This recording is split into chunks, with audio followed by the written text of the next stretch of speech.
Oracle security और authentication में हमने स्टडी किया है काफ़ी एग्जांपल्स के साथ कि आप प्रिविलेजेस कैसे देते हैं और किस तरीके से आप इसको मैनेज करते हैं और प्रिविलेज या राइट्स को आप किस तरीके से हैंडल करेंगे। अब हम ये देखते हैं कि जो प्रिविलेजेस हम दे चुके हैं उन प्रिविलेजेस को कैंसिल कैसे करना है। और कैंसिल करने का मतलब ये है कि अगर यूज़र ने वो प्रिविलेजेस अवेल कर ली हैं, यानी अगर क्रिएटेबल से क्रिएटेबल हो चुके हैं तो वो तो चल जाएंगे, लेकिन जो नए क्रिएटेबल होंगे वो नहीं बन सकते। इसको हम मैनेज करते हैं एसक्यूएल कमांड से, जिसको हम कहते हैं रिवोक प्रिविलेज। सबसे पहले हम देखेंगे डाटा डिक्शनरी व्यूज़, जिसके थ्रू हम देखते हैं कि कौन कौन सी प्रिविलेजेस हम दे चुके हैं। फिर हम देखते हैं कि रिवोक और उसकी एग्जांपल्स क्या हैं। फिर हम देखते हैं कि एग्जिस्टिंग प्रिविलेजेस कौन सी हैं और रिवोक के साथ कैस्केड के ऑप्शंस क्या हैं। We can use string search priv to display possible data dictionary views. इसका मतलब है कि प्रिव अगर हम स्ट्रिंग सर्च करते हैं एसक्यूएल के अंदर तो हमें list of data dictionary views मिलेंगे, जहां से हम डिफरेंट किस्म की प्रिविलेजेस की इंफॉर्मेशन ले सकते हैं। लेट्स सी, हम ये देखते हैं कि हमारे पास यूज़र टैब प्रिव्स के नाम से बड़ा इंपॉर्टेंट डाटा डिक्शनरी व्यू है, जिसमें हम देखते हैं कि गारंटी कौन है, ऑनर कौन है, टेबल नेम क्या है, गारंटर कौन है, यानी जो गारंटर जो ग्रांट देने वाला है। गारंटर जो है वो ओनर भी हो सकता है और सिस एज ए यूज़र भी किसी दूसरे के टेबल की ग्रांट भी दे सकता है। ग्रांट टेबल क्या है और इसी तरह इसकी हायरार्की कैसे बनती है। Revoke statement is use to cancel और रिवोक द ऑब्जेक्ट प्रिविलेज। इसका मतलब यह है कि रिवोक से हम प्रिविलेजेस को कैंसिल कर देते हैं कि नो मोर अवेलेबल। तो previously granted object privileges to user और रोल हम करते हैं। Possesses the grant any object भी हम यूज़ कर सकते हैं। जैसे फॉर एग्जांपल हम कह सकते हैं कि revoke references on depth from J word cascade constraint. इसका मतलब ये है कि डिपार्टमेंट के ऊपर आप इसको कैंसिल कर रहे हैं कंस्ट्रेंट को, जबकि उसका चाइल्ड अवेलेबल है, तो उसके लिए फिर आपको कैस्केड कंस्ट्रेंट लिखना पड़ेगा। तो अगर कोई आपके पास ऐसे ऑब्जेक्ट्स और ऐसे ग्रांट्स हैं जो किसी दूसरी चीज़ पे डिपेंड कर रहे हैं, इसका मतलब है कि हमें कैस्केड इस्तेमाल करना पड़ेगा। रिवोक और एग्जांपल्स क्या हैं? रिवोक की एग्जांपल जैसे हम कर सकते हैं कि हम कह सकते हैं revoke select insert on EMP from Jeffy और टी स्मिथ। तो मल्टीपल हम यूज़र्स भी लगा सकते हैं, मल्टीपल प्रिविलेजेस के साथ हम रिवोक को इकट्ठा भी इस्तेमाल कर सकते हैं।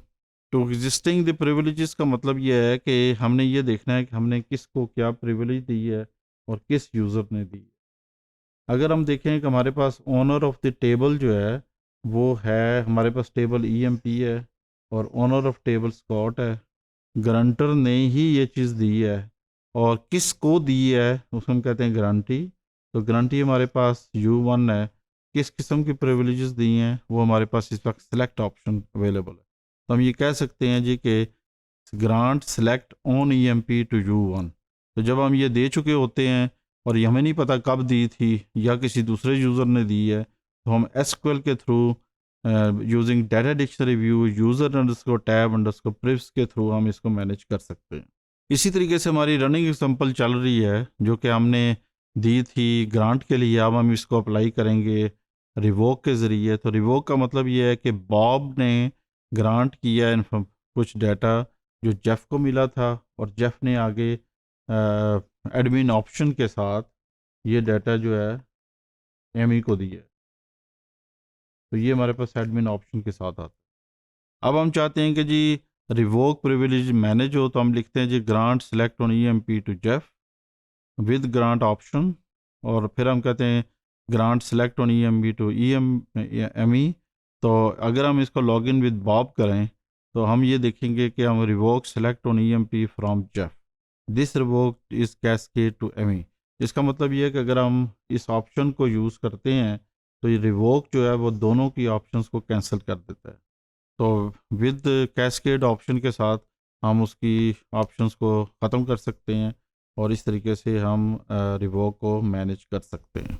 हमारे पास एग्जांपल है जिसमें हम यूज़ करेंगे कि प्रिविलेजेस देखनी हो। हमारे पास यूज़र ओनर है और इस यूज़र के थ्रू हम देखते हैं कि हमारे पास प्रिविलेजेस देखने का क्या मैकेनिज़्म है कि कौन सी प्रिविलेजेस अवेलेबल है। इस वक्त हमारे पास यूज़र जो है वो जो यूज़र हम लिखते हैं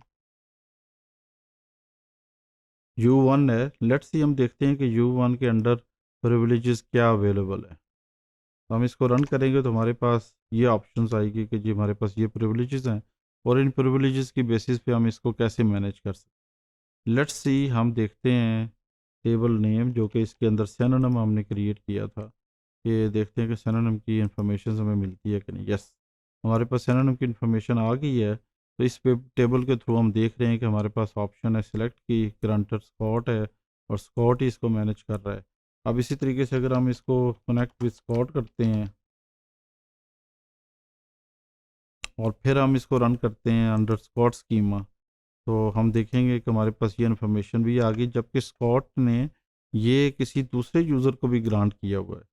तो अगर हम जिस जो गारंटी है वहाँ पे रन करेंगे तो उसकी अपनी इन्फॉर्मेशन आपको मिलेगी, और अगर हम इसको ऑनर के थ्रू इसको रन करेंगे या डीबीए के थ्रू करेंगे तो हमें बाकी भी इंफॉर्मेशन और कौन कौन सी गारंटी है। तो इस वक्त हमें सिंगल गारंटी मिला है, और जबकि हमें इस ऑप्शन में हमें जो गारंटी मिला है वो एक से ज़्यादा है, क्योंकि इसने एक से ज़्यादा लोगों को ऑप्शन दी हुई हैं। तो अब हम इसको कैंसिल करना चाहते हैं तो हम इसको लिखेंगे revoke select on to U1। तो अगर हम इसको रन करते हैं, पेस्ट करते हैं और ये सक्सेसफुली एग्जीक्यूट होती है, दोबारा इसको हम रन करते हैं तो देखते हैं कि इसमें क्या ऑप्शन आती है। तो लेट्स सी हम इसको रन करेंगे तो अब आप देखें कि हमारे पास U1 कैंसिल हो गया है। इसका मतलब यह है कि हमारे पास ये ऑप्शन अवेलेबल नहीं।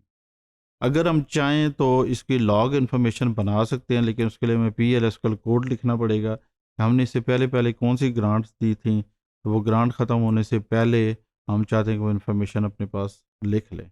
So this is how we can see that various kind of privileges can be seen through the data dictionary views.